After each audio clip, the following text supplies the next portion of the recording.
Have you ever wondered why some people seem to effortlessly attract success, abundance, and opportunity, while others struggle endlessly despite working twice as hard? What if I told you that the difference has nothing to do with luck, privilege, or even talent, but rather with something far more subtle, something that ancient rulers and modern visionaries have understood for centuries? What if the real power to shape your reality has been sitting dormant inside you all along, waiting to be activated through a principle so simple yet so profound that it could change everything in the next 3 days? But before we begin, please hit the like button and let me know where in the world you're watching from today. It's always fascinating seeing who's joining us from around the world. And if you haven't already, make sure to hit that subscribe button and turn on the notification bell so you don't miss any of our future videos. Now here's something that might challenge everything you think you know about success and manifestation. Machiavelli, the legendary strategist who advised princes on how to control kingdoms, understood one fundamental truth: perception shapes reality. The ruler who mastered his internal state, his confidence, his certainty, his unshakable presence, controlled the kingdom without ever drawing a sword. Stay with me until the end, because what you're about to discover applies not just to political power, but to your personal power over every circumstance.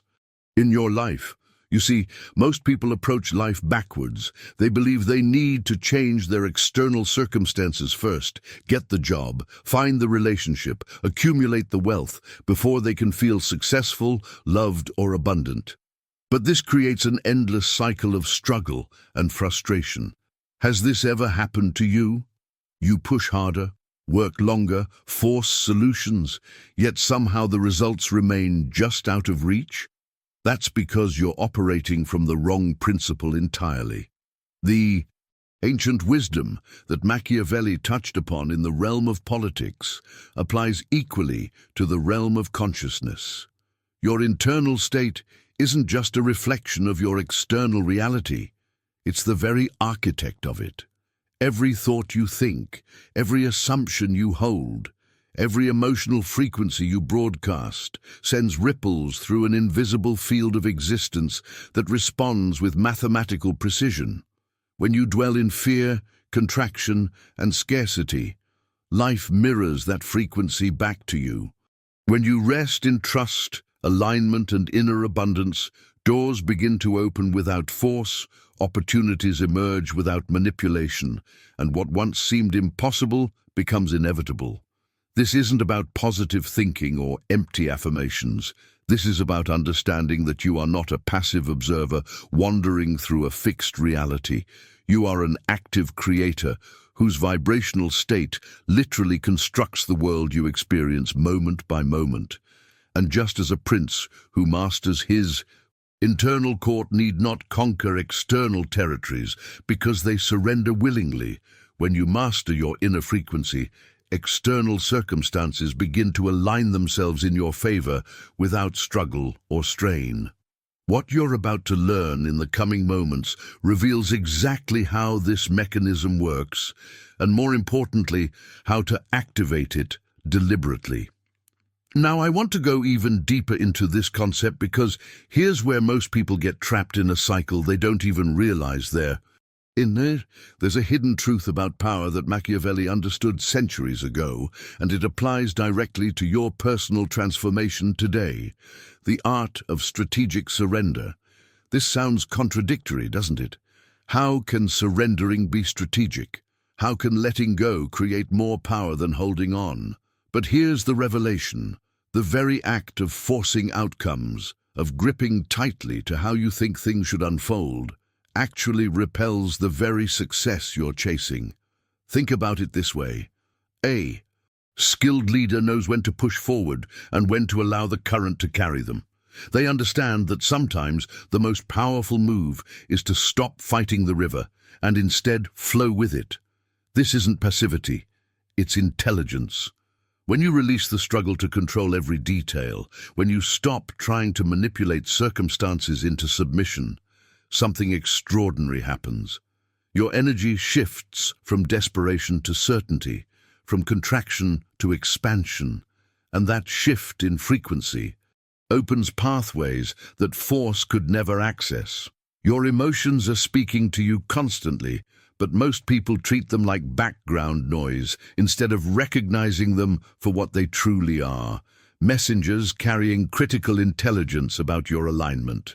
Just as a wise ruler reads the mood of their kingdom to understand where adjustments are needed, you must learn to read your emotional landscape. When you feel resistance, anxiety, or frustration, these aren't obstacles to overcome through willpower. They're signals that you've drifted from your natural state of flow. When peace replaces that resistance, when trust dissolves doubt, creation accelerates naturally. The power you've been searching for in courses, books, and strategies has never lived outside you. It's been waiting beneath layers of inherited beliefs and conditioned thought patterns, like a dormant army ready to march the moment you give the command. If this way of understanding reality makes sense to you, go ahead and subscribe to the channel. I create content that cuts through the noise and gets straight to what actually works. Practical wisdom for conscious creators who are ready to stop struggling and start flowing with life's natural currents. Let me share something that illustrates this beautifully. There was a woman named Millie who ran a small bakery. Every morning she opened her doors carrying the same heavy belief: that success belonged to other people, that abundance flowed around her but never toward her. Her whispered doubts, so subtle she barely noticed them, became the silent architects of her reality. Her expectation of emptiness magnetized emptiness. But here's where the transformation happened. The moment she shifted from focusing on what wasn't there to practicing gratitude for what was, everything changed. Not because the circumstances changed first, but because her internal frequency changed. A leader's expectations shape the loyalty of their followers. Your expectations shape the loyalty of circumstances. When Millie began expecting grace instead of scarcity, the universe responded with increasing abundance. Her beliefs became the blueprint, and reality followed the design. This is the architecture of manifestation that most people never grasp. Your beliefs aren't just thoughts floating through your mind. They're construction plans that reality uses to build your experience. Every assumption you hold, every expectation you carry, sends out a frequency that the invisible field of existence receives and reflects back to you with perfect precision. Write in the comments, "I'm ready to shift my frequency." What's fascinating is how this principle plays out in the most ordinary moments of daily life, revealing something profound about how reality actually works. There was a mailman named Emmett who made this discovery walking the same route every single day. At first, his days felt heavy: difficult encounters, frustrated recipients, complications at every turn.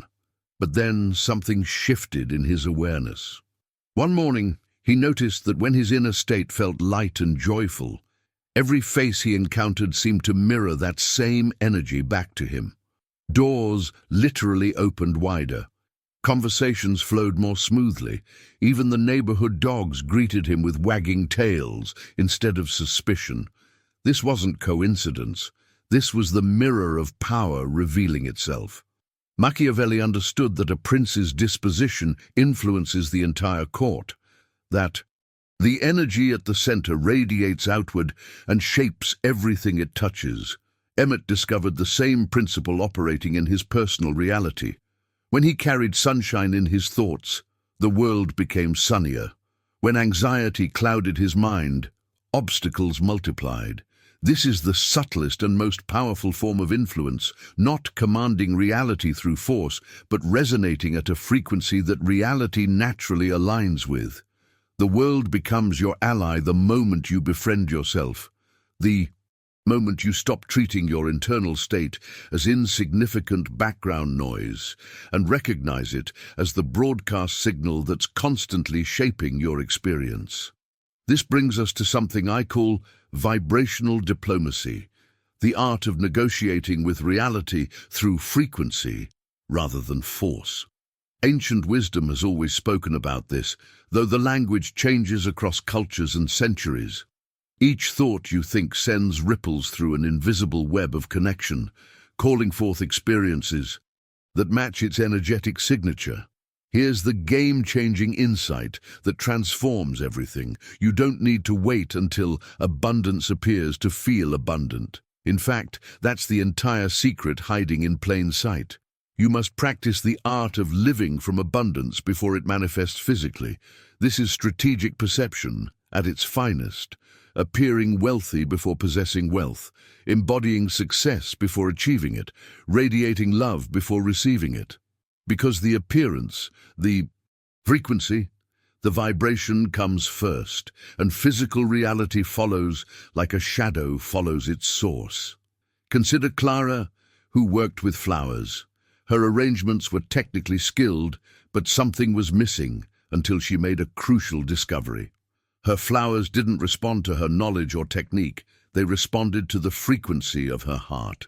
On days when worry consumed her, the flowers wilted faster, as if they could sense the contraction in her energy. But when genuine joy filled her, while she worked, the blooms lasted far beyond their normal lifespan, radiating a vitality that drew customers like a magnet. Machiavelli would recognize this immediately as the principle of inspiring loyalty through authentic presence rather than coercion. Your vibration infuses everything you touch, your work, your relationships, your environment. The most effective influence doesn't come from domination or manipulation, but from emanation. Your energy speaks louder than any words you could possibly say, any commands you could give, any strategies you could deploy. This is the hidden mechanism behind every transformation you've ever witnessed. The shift happens first at the energetic level, in the invisible realm of frequency and vibration, and only then does physical reality reorganize itself to match. What's remarkable is how this mirror principle operates at every level of existence, from the tiniest interaction to the grandest life circumstances. There was a man named Calvin who spent his retirement crafting birdhouses, and he discovered something that defies conventional logic. He noticed that on days when he worked with pure joy flowing through him, humming old tunes and losing himself in the simple pleasure of creation, the most extraordinary birds would appear, species he'd never seen before, creatures of remarkable beauty and rarity. They weren't attracted to the technical quality of his craftsmanship, though it was excellent. They were drawn to the frequency he had woven into the wood itself, the joy he had embedded into every joint and corner. The universe matched his inner vibration with living art, as if reality itself was responding to the silent song of his consciousness. This reveals governance at the quantum level, a principle that operates whether you're aware of it or not. Machiavelli understood that subjects mirror their ruler's character. The kingdom reflects the king. Here, we see that circumstances mirror your consciousness with the same precision. The secret isn't to speak louder or demand more forcefully. The secret is to resonate more authentically, to let your energy communicate directly with the infinite intelligence that orchestrates all of life.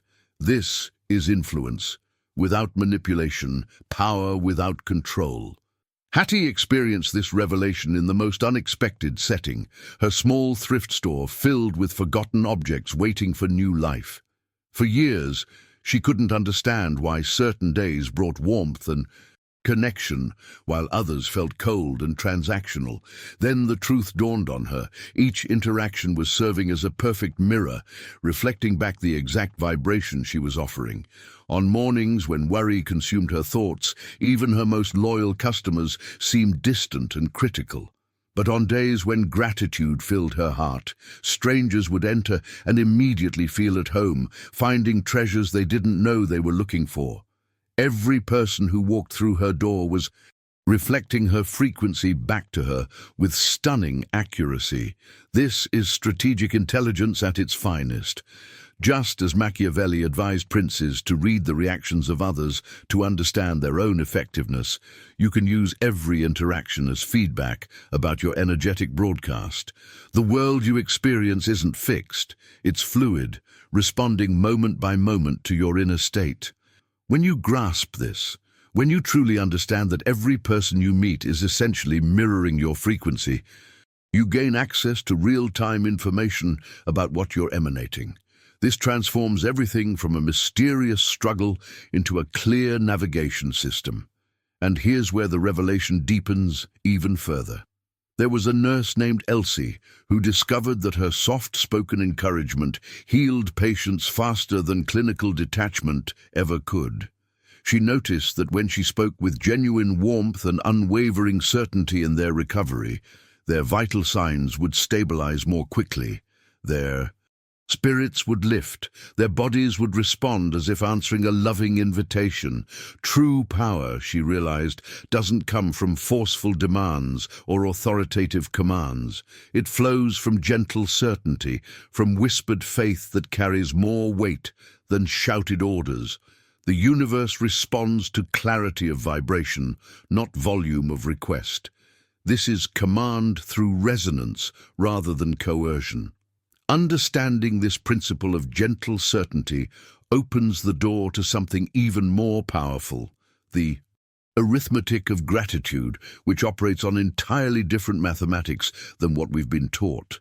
There was a woman named Mabel who spent years meticulously counting everything she lacked. Every morning began with an inventory of absence. What wasn't there, what hadn't arrived, what still remained out of reach. Her ledger was filled with deficits, and her life faithfully reflected that accounting. Then something shifted in her awareness. One morning, sunlight caught the rim of her coffee cup, creating a perfect golden circle on her desk, and in that simple moment she realized she'd been keeping the wrong books entirely. She began noting presences instead of absences, acknowledging what was, instead of mourning what wasn't. This wasn't just positive thinking, this was strategic alignment with how the universe actually operates. Machiavelli understood that wise rulers celebrate small victories to build momentum, that recognition of progress creates more progress. The universe functions through an ancient arithmetic where what you acknowledge expands, where your attention acts as investment capital that multiplies whatever it touches. Gratitude isn't a debt you owe or an obligation you fulfill. It's a frequency you tune to, a signal you broadcast that tells reality exactly what to send more of. When Mabel shifted from deficit accounting to presence appreciation, her entire world reorganized itself to match her new ledger. This brings us to a truth that most people misunderstand completely: the role of emotions in this entire equation. There was a poet named Sadie who discovered that her verses weren't just expressing her reality, they were actively shaping it.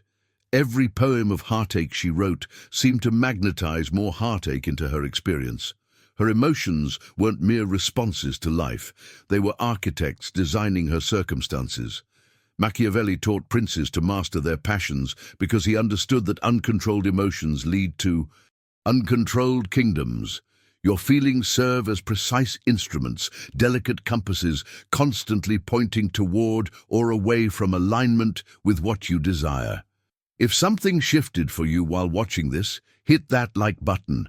It's a simple way to let me know this content is serving you, and it helps these insights reach others who are searching for exactly this understanding. The revelation here is that when you welcome emotion as information, rather than resisting it as an enemy, you transform it into guidance. Every feeling carries intelligence. Every mood contains a message about your current frequency. Navigate your emotional waters the way a skilled captain navigates treacherous seas, with awareness, with respect for their power, and with the understanding that you're the one holding the wheel. When you treat emotions as problems to suppress, they gain power over you. When you recognize them as messengers delivering real-time feedback about your vibrational state, they become allies in your transformation. And this is where language becomes critical, because the words you use, even the ones you only think, carry enormous creative power.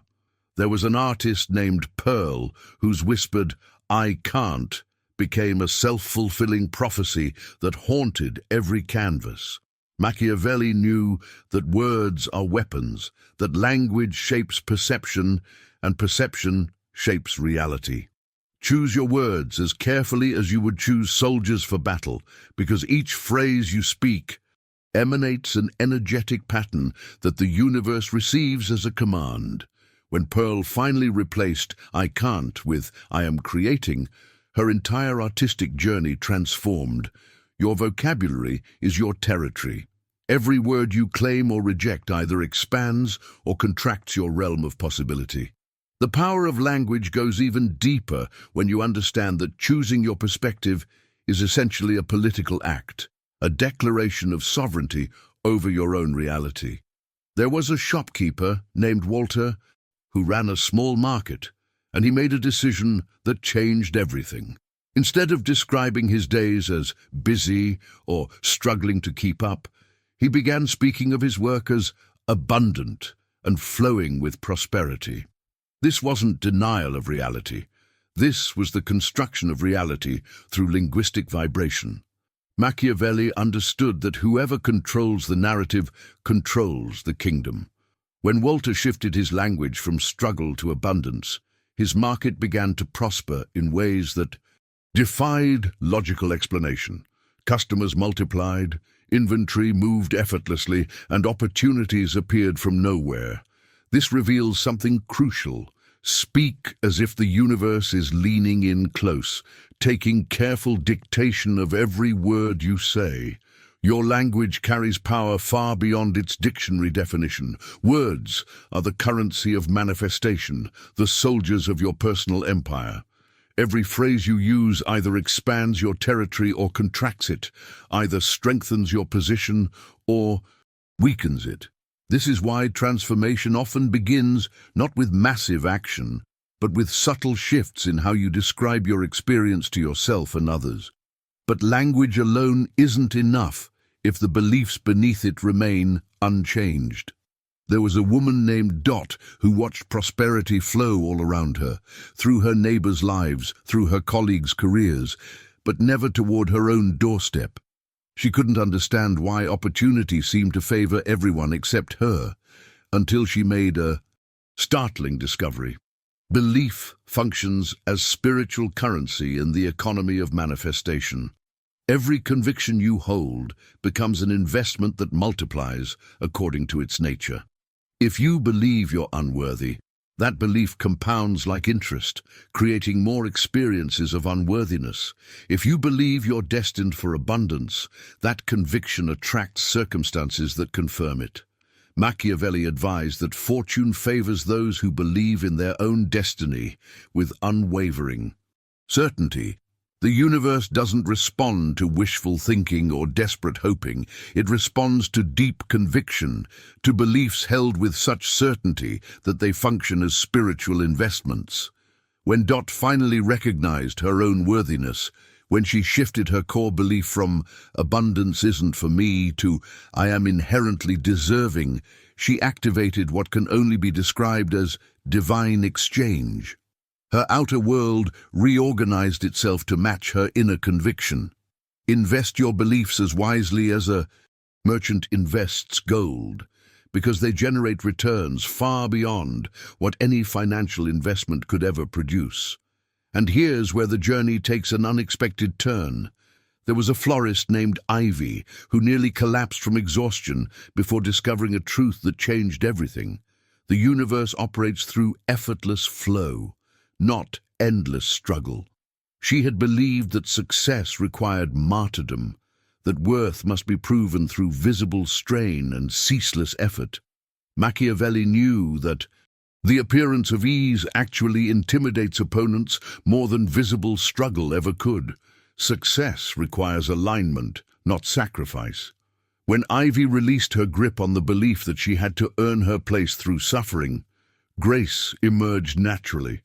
This principle of effortless flow reveals something even more profound: the art of strategic allowing, which might be the most counterintuitive wisdom you'll encounter on this entire journey. There was a candlemaker named Lahti who discovered this truth through painful experience. She would pour herself into her work with intense determination, gripping each project with white-knuckled control, believing that force and focus were the keys to success. But the harder she pushed, the more her creations seemed to resist her. Then one evening, exhausted from trying so hard, she simply let go. She stopped forcing outcomes and started allowing process. What she discovered changed everything. Force suffocates creation, while allowance gives it room to breathe and expand. Machiavelli understood that sometimes the most powerful strategy is strategic non-action, what Chinese philosophy calls wu wei, effortless action, moving with rather than against the natural current. Allowance isn't passivity or resignation, it's active trust in perfect timing. It's confidence that the universe is orchestrating details far beyond your capacity to micromanage. When you cease wrestling with life's rhythm and instead flow with it, you become a clear channel through which abundance moves freely. The paradox is stunning. The less you force, the more naturally success flows toward you. Struggle creates resistance. Allowing creates space for grace. This brings us to one of the most magical aspects of this entire system, the invisible conversation happening between you and reality through synchronicity. There was a woman named Belle who began noticing something extraordinary once she aligned her thoughts with genuine joy. Meaningful coincidences started appearing everywhere. The perfect book would fall off a shelf just as she needed its message. Strangers would mention exactly what she'd been thinking about. Opportunities would present themselves at precisely the right moment. What most people dismiss as random chance is actually the cosmos mirroring your inner state back to you with stunning precision. Machiavelli would call this reading the signs of fortune, understanding that reality speaks in symbols and synchronicities to those who know how to listen. These meaningful coincidences aren't accidents, they're love letters from the universe confirming your alignment, feedback signals letting you know you're on the right frequency. A wise ruler reads omens to navigate political waters. A conscious creator reads synchronicities to navigate the currents of manifestation. When you start paying attention to these signs, when you honor them as communication rather than dismissing them as coincidence, you tap into a guidance system that's been available all along. But here's the crucial piece that ties all of this together, the principle of alignment before action. There was a woman named Nora who ran a market stall, and she believed that success belonged to the earliest riser, that whoever arrived first would capture the best opportunities. So she rushed every morning, setting up in darkness, pushing through exhaustion, forcing her way forward. Yet, despite her dedication, customers walked past her stall to buy from. Vendors who arrived later but moved with unhurried grace. What Nora was missing is the foundational principle that Machiavelli himself counseled. Preparation determines victory, but internal preparation matters infinitely more than external effort. Just as a musician must tune their instrument before playing a symphony, your energy must harmonize with your intentions before taking action. When you rush ahead without this inner attunement, each step becomes a struggle against natural flow. But when you first align internally, when you let your frequency settle into resonance with what you desire, action becomes effortless and circumstances arrange themselves with surprising cooperation. Nora eventually learned that arriving early with a scattered, anxious energy was far less effective than arriving later with centered, aligned presence. This understanding brings us to perhaps the most powerful insight in this entire framework: the magnetic heart as your true power center. There was a woman named Viola who spent years searching for love in all the external places, convinced that connection was something she had to pursue and capture. Then came the revelation that changed everything. Love isn't something you seek, it's something you radiate. Machiavelli understood that all genuine power emanates from the center, and your heart is quite literally that center. This isn't poetic metaphor, it's measurable science. Your heart generates an electromagnetic field that extends several feet beyond your physical body, and this field carries whatever frequency you're broadcasting. When you consciously direct this field with love, with appreciation, with genuine warmth, you create a sphere of positive influence that affects everything and everyone it touches. This is governance from the throne of the heart, ruling your personal kingdom not through control or manipulation, but through the simple yet profound act of radiating the energy you wish to experience. Viola discovered that the moment she stopped chasing love and started embodying it, her entire relational world transformed.